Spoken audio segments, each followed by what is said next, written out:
Toxic fandoms. Let's talk about it. The corners of anime fandom that make you sit back, stare at your screen and go, how did we get here? Because anime fans can be some of the most passionate, creative, and welcoming people online, and somehow some of the most delusional, toxic, and downright weird when they gather in the wrong corners of the internet. And before anyone clutches their figurines in outrage, this isn't about anime itself. This is about fan bases, people, and the culture. The comment sections that I feel like psychological warfare with profile pictures of glowing red samurai. Let's get into it. The first type of toxic fandom I want to talk about is the my anime is objectively better than yours crowd. Every fandom has it, but anime fandom takes it to another dimension.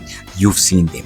A post says, I enjoyed Attack on Titan, and suddenly someone appears like a summoned boss. On some, Attack on Titan is mid. If you don't understand Neon Genesis Evangelion's metaphysical themes of existential dread, you're not a real anime fan.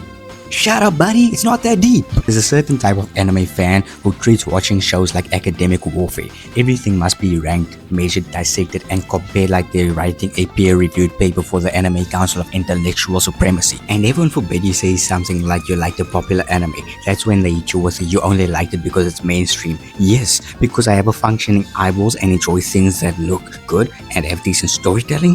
The irony is these same people are usually watching 14 hours of seasonal anime every week but somehow still hate everything. The power scaling scientists. There is a special breed of anime fan that treats fictional characters like they are real world military assets. You'll see the debates like Goku solos the multiverse and suddenly it's no longer a discussion, it's a war trial. They'll start bringing in terms like universal durability, infinite speed feat scaling. At some point you're not even talking about anime anymore. You're reading Dragon Ball vs One Punch Man like it's NASA launch data. And the worst part is that nobody's ever convinced, like ever. These debates end the same way every single time. 3,000 comments, 0 changed opinions, one person saying you're biased, and someone threatening to debunk someone in 47 parts on YouTube. It's not discussion, it's ritual combat. The way for economics department. Now we enter the emotionally concerning side of anime fandom. This is a group of fans who do not just like the characters, they invest in them. They'll say things like Rem carried ReZero. If she doesn't win, the author is biased. She deserves better. Better than what? She's not real. She's code and ink. But try telling them that and you'll receive a 14-paragraph emotional breakdown about character development, loyalty, and pure-hearted energy. And don't even get me started on waifu wars. Entire online communities will collapse over two fictional girls arguing over who is best girl. You see sentences like 02 solos your favorite was emotional depth and narrative relevance. Bro.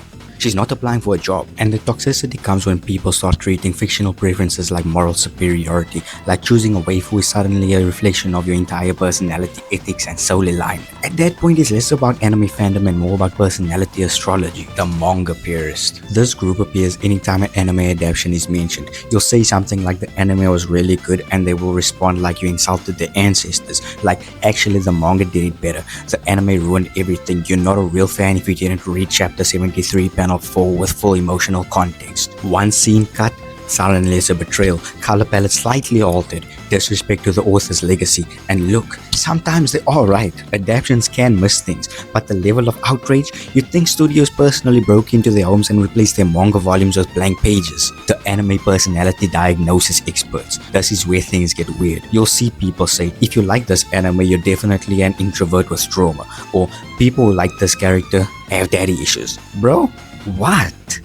We went from I enjoy the show to let me psychoanalyze your childhood based on your favorite fictional swordsman. It's always the same pattern: overgeneralization, fake psychological vocabulary, and extreme confidence. And somehow they're always wrong, but never uncertain. Anime enjoyment has become personality profiling with zero credentials. The gatekeeping veterans. These are people who think anime peaked before you were born. They'll say things like real anime fans stopped watching after 2006, and then proceed to list 47 obscure shows no one has time to verify.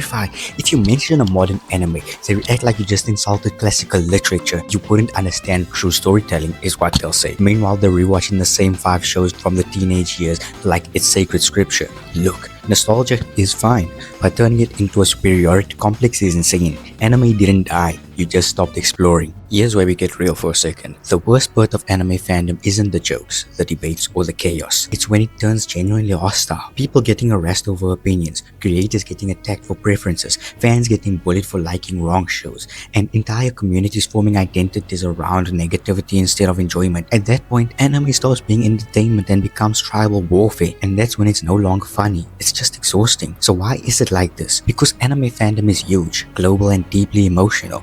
People don't just watch anime, they attach identity, comfort, nostalgia, and meaning to it. So when you challenge someone's favorite show, you're not just disagreeing, you're stepping on their emotional support system. That's why reactions get extreme, not because anime is serious, but because people make it serious. At the end of the day, anime is supposed to be fun, not a battlefield, not a psychology test, not a ranking system of fictional superiority, just stories, art, and entertainment. You can love peak storytelling masterpieces and also enjoy ridiculous power fantasies where someone screams for 20 episodes before punching a planet.